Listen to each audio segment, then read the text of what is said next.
Hello there.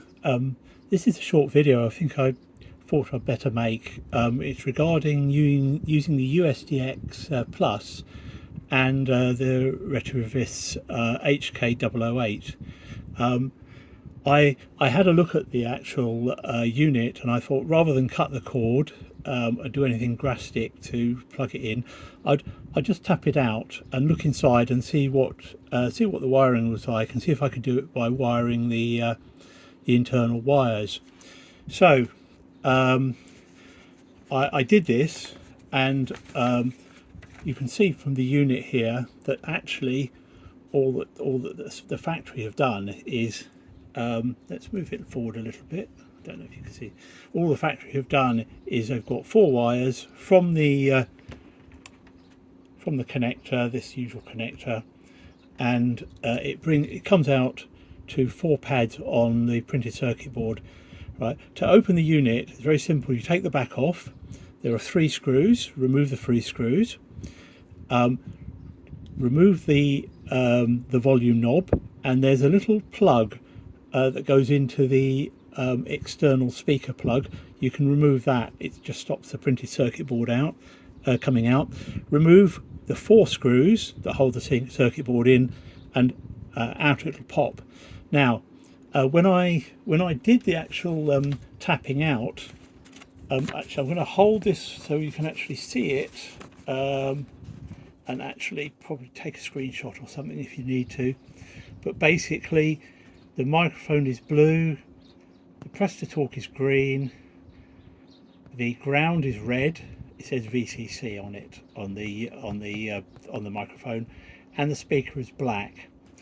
And if you actually look at the way it's wired, and I'll show you this in a second, the back, it actually shows you what these things are. It's written down, so you can swap them over, and all you need to do to make this work is to swap 2 wires over.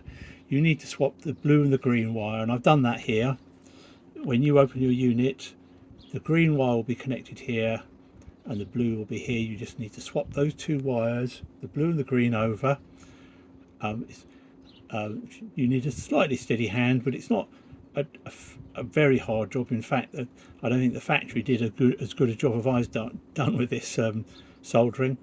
And when you've done that, it's just a case of reassembling the unit carefully, plugging it in and trying it out. So I'm going to pause the video, I'm going to put it back together, and I'll show you how well it works. Right, while I'm doing this, I'll just sort of demonstrate. You put the cable back in here, just put the cable back in gently there. You can see here that it marks the actual pinouts here. Microphone, speaker, PTT VSS, which is ground, 4 little screws. When you reassemble it, this you need out, and then put it back afterwards. There we are. And of course the microphone. Whoops, sorry about that. Let's put the volume control back in. There we go. Right, and then we'll put the back on it. I'll screw it up, and that's the job done. Oh, there we are. That just needs some screws in it. I'll go and do those. Pause it again. Okay, here we go. Let's turn it on.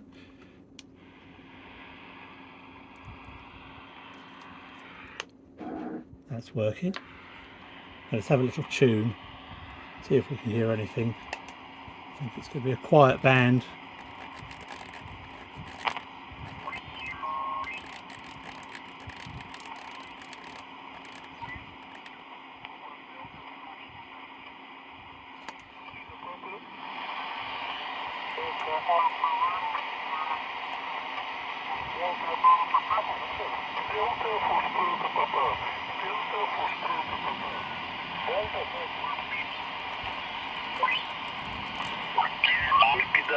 Россия, пидорасов, страна, национальная пидорасня.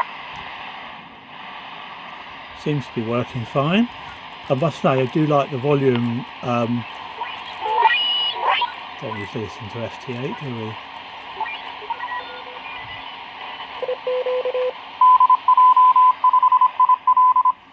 It's a lovely speaker. And unlike the internal speaker or the speaker mic that comes with the unit, this really does sound very nice, the HK008. So I'd recommend that. You can get them on AliExpress for about £16. It's a really good upgrade to this this unit. I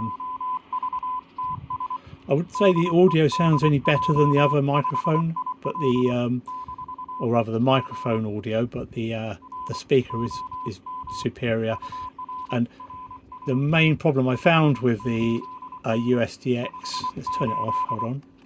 The main thing I found is that the audio was a little bit strangled, and if you turned it up too loud it would start to distort quite badly. Actually, it went sort of microphonic. This really is a solution, because obviously you bring it out to an amplified amplified audio, so you can set the USDX back on a comfortable 9 or 10 on the volume setting, which won't distort, and then use the HK008 to do the increase. Anyway, I hope that's some help to people. Don't bother cutting the cord off. This is a very simple mod, and I should think anybody with you don't really want your grandfather's soldering iron on this. You need a fairly good, let's show you the sort of soldering iron I use, a sort of pencil tip. Here we are. I don't know if you can see it. Oh, not on.